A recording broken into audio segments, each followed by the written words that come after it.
Hello everyone and welcome back to my channel.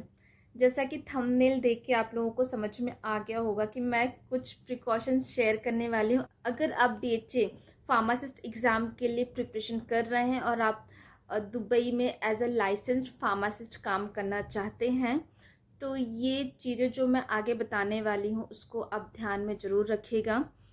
तो पहले मैं स्टोरी बता देती हूँ बिहाइंड दिस, क्योंकि मुझे वहीं से ख्याल आया कि ऐसा भी हो सकता है। वन ऑफ माय फ्रेंड जो कि डीएचए के लिए अपेयर हो रहे थे, तो उनको डीएचए ने बैन कर दी। अभी जो उनका दुबई में एज अ लाइसेंस्ड फार्मासिस्ट काम करने का ड्रीम है वो कभी भी पूरा नहीं हो सकता, क्योंकि वो बैन हो चुके हैं। तो एक्चुअली हुआ क्या था कि वो जैसा कि मैंने पहले प्रोसीजर बताया हुआ है स्टेप बाय स्टेप, जिसका कि लिंक मैं आई बटन में दे दूंगी कि आपको डीएचए फार्मासिस्ट एग्जाम के लिए कैसे ऑनलाइन फॉर्म फिल करना है। तो उसमें स्टेप होते हैं डॉक्यूमेंट वेरिफिकेशन के लिए। वहाँ पे आपको जो डॉक्यूमेंट्स होते हैं, जो आपकी डिग्री होती है और एक्सपीरियंस लेटर होता है, वो आपको वहाँ पे अपलोड करना होता है। तो वहाँ पे आप एज अ फार्मासिस्ट जो काम करते हैं, जो आपका इंडिया में एज अ फार्मासिस्ट जो आपने काम किया, वो 2 साल का एक्सपीरियंस वहाँ पे जरूरी होता है। जिस स्टेट से आपने बी फॉर्म या एम फॉर्म या डी फॉर्म जो भी डिग्री आपने कंप्लीट किया है, वहाँ पे आप रजिस्टर करते हैं एज अ फार्मासिस्ट, और आपका रजिस्ट्रेशन आता है और आपका लाइसेंस मिलता है और आप एज अ फार्मासिस्ट काम करते हैं। तो उनका ऐसा हुआ था कि उन्होंने रजिस्टर्ड किसी और स्टेट में किया था और जो एक्सपीरियंस लेटर सबमिट किया वो किसी और स्टेट का है। हालांकि उन्होंने किसी और दूसरे स्टेट में एज अ फार्मासिस्ट काम किया था, बट लीगली ऐसा नहीं होता। अगर आप रजिस्टर्ड नहीं हैं तो आप एज अ फार्मासिस्ट काम नहीं कर सकते हैं, चाहे भले आप फार्मेसी में काम कर रहे हैं। फॉर एग्जाम्पल, जैसे आप बी फॉर्म करते हैं, आप पास आउट होते हैं, आपका रिजल्ट आता है और आप अपने आप को रजिस्टर करते हैं, तो इन सब प्रोसीजर के लिए थोड़ा टाइम लगता है। जैसे आपका रजिस्ट्रेशन आता है उसके बाद ही आप एज अ रजिस्टर्ड फार्मासिस्ट काम कर सकते हैं। मान लीजिए अब आज के डेट में आपने बी फॉर्म का एग्जाम कंप्लीट किया, फाइनल ईयर का एग्जाम दिया, और आज के डेट से आप किसी फार्मेसी में काम करने लगे, तो वो एक्सपीरियंस आपका काउंट नहीं होगा जब तक आप रजिस्टर्ड नहीं होते हैं। पहला केस मैंने बता दिया कि जब डॉक्यूमेंट वेरिफिकेशन हो रहा था तो वो किसी और स्टेट में रजिस्टर्ड थे एज अ फार्मासिस्ट और एक्सपीरियंस लेटर किसी और स्टेट का था।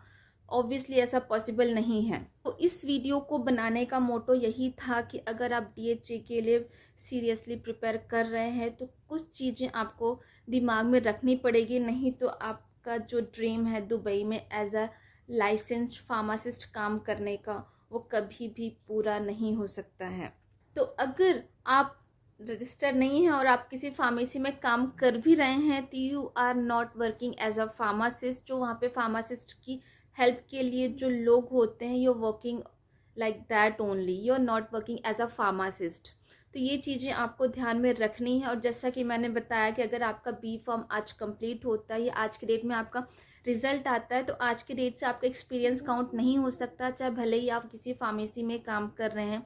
जब तक आप रजिस्टर्ड नहीं होते हैं तब तक आप एज अ फार्मासिस्ट काम नहीं कर रहे होते हैं।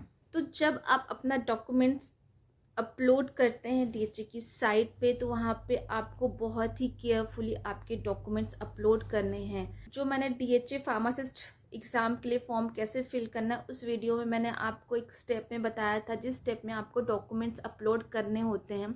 वहाँ पे मैंने ये भी बताया था कि जब आप डॉक्यूमेंट अपलोड करते हैं तो आप अपने सर्टिफिकेट रिफ़र कर लीजिए, क्योंकि वहाँ पे कोई भी मिस्टेक नहीं होनी चाहिए। अगर मिस्टेक होता है तो अननेसेसरी आपको उसमें बहुत ज़्यादा टाइम लग सकते हैं। तो ये कुछ कुछ प्रिकॉशंस हैं, और यहाँ पे आप फेक चीज़ें बिल्कुल भी ऐड नहीं कर सकते, क्योंकि जितनी भी गलत चीज़ें हैं वो आज नहीं तो कल कभी ना कभी वो पकड़ में आ ही जाती हैं। तो बेटर जितनी भी चीज़ें ऑनेस्टली वो आप दिखाइए, और डेफिनेटली आप प्रिपेयर करेंगे तो आपका डीएचए क्लियर होगा और अच्छे से क्लियर होगा। क्योंकि मैं जितने लोगों को जानती हूँ उनका डीएचए निकल जाता है, क्योंकि डीएचए के लिए आपको 3 अटेम्प्ट्स मिलते हैं, और 3 अटेम्प्ट में मैं जितने लोगों को जानती हूँ उन्होंने डीएचए निकाल लिया और they are working as a registered pharmacist in Dubai. तो उसमें कोई घबराने वाली बात नहीं है। बस हाँ, जितने भी आपके डॉक्यूमेंट्स हैं वो सब आपको ऑनेस्टली दिखाना है, उसमें कोई भी गलत चीज़ नहीं चलेगी। तो ये था एक इन्फॉर्मेशन उन लोगों के लिए जो कि DHA के लिए प्रिपेयर कर रहे हैं। तो होप सो ये वीडियो आप लोगों के किसी काम आई होगी। अगर काम आई हो तो प्लीज़ वीडियो को लाइक कर दें और चैनल को सब्सक्राइब कर दें और साथ ही साथ बेल आइकॉन को प्रेस कर दें, ताकि जैसे ही मैं वीडियो अपलोड करूं आप लोग को उसका नोटिफिकेशन मिल जाए। मिलती हूँ नेक्स्ट वीडियो में, तब तक के लिए बाय।